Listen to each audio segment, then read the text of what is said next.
Hello all, ఇవాళ మనం ఒక చిన్న క్యూట్గా ఉండే ఒక చిన్న రోజ్ ఫ్లవర్ తయారు చేసుకుందాం. ఎలా చేసుకోవాలనేది క్రోచెట్తో ఇప్పుడు మనం చూసేద్దాం. దీన్ని మీరు హెయిర్ యాక్సెసరీస్కి, హ్యాండ్ బ్యాగ్స్కి, అలాగే వచ్చేసి ఫ్లవర్ వాజ్కి, అండ్ దెన్ తర్వాత వచ్చేసి డ్రెస్సెస్కి కూడా మీరు డెకరేట్ చేసి చాలా క్రియేటివ్గా డిజైన్ని రెడీ చేసుకోవచ్చు. చాలా సింపుల్. ఫస్ట్ ఒకటి చేసేసారంటే తర్వాత 1 మినిట్కి ఒకటి చేసి పక్కకు పెట్టేస్తారు. ఎలా చేసుకోవాలో చూసేద్దాం. ఫస్ట్ అయితే లీఫ్ తయారు చేసుకుందాం. లీఫ్ కోసం మనం గ్రీన్ కలర్ ఉలన్ తీసుకుంటామండి. గ్రీన్ కలర్ థ్రెడ్ తీసుకొని ఫస్ట్ మ్యాజిక్ సర్కిల్ వేసుకొని చైన్ వేసుకొని మ్యాజిక్ సర్కిల్ని సెక్యూర్ చేసేసుకోవాలి. సెక్యూర్ చేసుకున్న తర్వాత 3 ఎస్సీస్ వేయాలి. 1 2 and 3.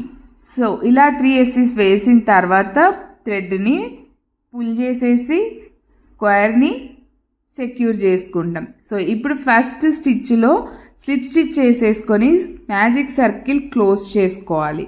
సో ఇది చాలా చిన్న pattern and very small pattern కాబట్టి కొద్దిగా కన్ఫ్యూజింగ్గా ఉంటుంది. బట్ ఒక్కసారి అలవాటు చేసేసుకున్నారంటే మాత్రం డెడ్ ఈజీ అనమాట. సో ఇలా సెక్యూర్ చేసుకున్న తర్వాత మళ్ళీ 3 చైన్స్ వేసుకోవాలి. పెటల్ కోసం 3 చైన్స్ వేసుకొని ఫస్ట్ చైన్లో ఎస్సీ వేసుకోవాలి. సెకండ్ చైన్లో వచ్చేసి హాఫ్ డబుల్ క్రోచెట్ హెచ్డిసి వేసుకోవాల్సి ఉంటుంది. సో ఇలా వేసేసుకున్న తర్వాత సెకండ్ చైన్లో నెక్స్ట్ చైన్లో సో మళ్ళీ మనం స్లిప్ స్టిచ్ చేసేసుకుంటాం. స్లిప్ స్టిచ్ చేసి మళ్ళీ 3 చైన్స్ వేసి మళ్ళీ ఇంకొక లీఫ్ని తయారు చేసుకుంటాం. సో 3 చైన్స్ వేసేసుకుందాం. 1 2 3. సెకండ్ దాంట్లో ఎస్సీ, థర్డ్ దాంట్లో వచ్చేసి హాఫ్ డబుల్ క్రోచెట్.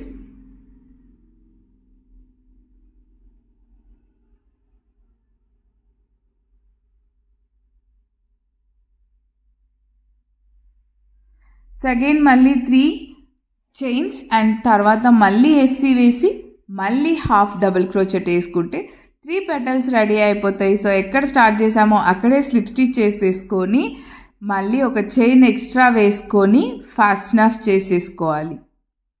సో అప్పుడు సెక్యూర్గా ఉంటుంది. ఫాస్టన్ ఆఫ్ చేసిన తర్వాత దీన్ని 2 థ్రెడ్స్ని కలిపేసి నాట్ వేసేసుకుంటే సెక్యూర్గా ఉంటుంది, ఊడిపోకుండా ఉంటుంది.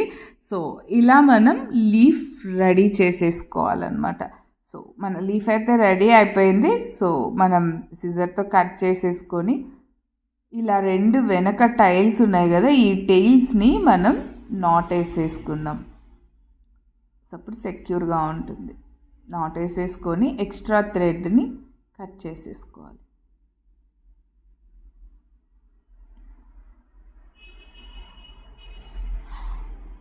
చూడండి, క్యూట్గా ఉండే లీఫ్ రెడీ అయిపోయింది కదా. సో ఇప్పుడు దీని మీదకి మనం రోజ్ ఫ్లవర్ని రెడీ చేద్దాం. రోజ్ ఫ్లవర్ కోసం మనమైతే రెడ్ కలర్ తీసుకుందాం. రెడ్ కలర్ తీసుకొని స్లిప్ నాట్ వేసుకొని 7 చైన్స్ వేసుకుంటాం. 1 2 3 4 5 6 7 వేసుకొని ఫస్ట్ సెకండ్ చైన్లో సింగిల్ ఎస్సీ వేసుకుంటాము. తర్వాత థర్డ్ చైన్లో వచ్చేసి 2 ఎస్సీ, అంటే ఒకటే చైన్లో 2 ఎస్సీస్ వేసుకుంటాం. 1 2. ఆ తర్వాత మనకి 4 చైన్స్ మిగిలి ఉంటాయి. సో ఈ 4 చైన్స్లో ఒక్కొక్క దాంట్లో 3 ఎస్సీస్ వేసుకుంటాం. 1 2 and 3. అగైన్ ఇంకా 3 ఉన్నాయి కదా. సో వాటిల్లో కూడా ఒక్కొక్క దాంట్లో 3 1 2 3. Again 1 2 3. So the final one 1 2 3. So ఇంతే. ఇది అయిన తర్వాత ఒకటి ఎక్స్ట్రా చైన్ వేసేసుకొని థ్రెడ్ని కొంచెం ఉంచుకొని కట్ చేసేసుకొని ఆ 2 థ్రెడ్స్ని మనం నాట్ వేసేసుకుంటే సెక్యూర్గా ఉంటుంది. అంతే. ఇప్పుడు మనం ఎక్కడ స్టార్ట్ చేసామో ఆ వైపు నుంచి రోల్ చేసుకుంటూ రావాలి. రోల్ చేసుకొని సూదితో కానీ లేకపోతే గమ్తో కానీ మనం స్టిక్ చేసుకోవచ్చు. సో ఇలా థ్రెడ్స్ని కట్ చేసుకున్న తర్వాత స్టార్టింగ్ నుంచి దాన్ని మనం అలా రోల్ చేసుకుంటూ రావాలన్నమాట. చిన్నగా రోల్ చేసుకుంటే ఫ్లవర్ ముద్దుగా నీట్గా మంచి షేప్లో వస్తుంది. ఇంతే, అదే మన రోజ్ ఫ్లవర్. సో ఇప్పుడు దీన్ని నేను సూది దారం తీసుకొని సెక్యూర్ చేస్తున్నాను విడిపోకుండా. సో పైకి కిందికి అన్ని పెటల్స్ కలిసి ఉండేలాగా ఒక 2-3 స్టిచ్చెస్ వేసుకుంటే సరిపోతుంది. అండ్ డైరెక్ట్గా ఫ్లవర్ మీద పెట్టి కూడా మీరు లీఫ్ మీద పెట్టి కూడా మీరు స్టిచ్ చేసేసుకోవచ్చు. సో నేనైతే ఫస్ట్ ఫ్లవర్ని సెక్యూర్ చేసి తర్వాత లీఫ్ మీద పెట్టి లీఫ్ని ఫ్లవర్ని కూడా సెక్యూర్ చేస్తున్నా.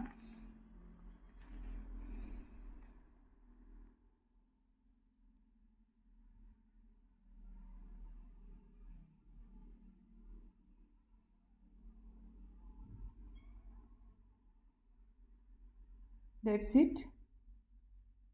సో ఇలా అయిపోయిన తర్వాత వెనక కూడా మనం మళ్ళీ నాట్ వేసేసుకొని సూది దారం కట్ చేసుకుంటే మనకి ఎంతో క్యూట్గా ఉండే రోజ్ ఫ్లవర్ రెడీ అయిపోతుంది. ఎస్పెషల్లీ నాకు ఈ రోజ్ ఫ్లవర్ అంటే చాలా ఇష్టం. ఎంత క్యూట్గా ఉంటుందో. నాకు ఫ్లవర్ వాజెస్కి, హెయిర్ పిన్స్కి, చాలా వాటికి డెకరేట్ చేయడానికి నేను రెగ్యులర్గా చేసుకుంటూనే ఉంటాను. చాలా ఈజీగా అయిపోతుంది.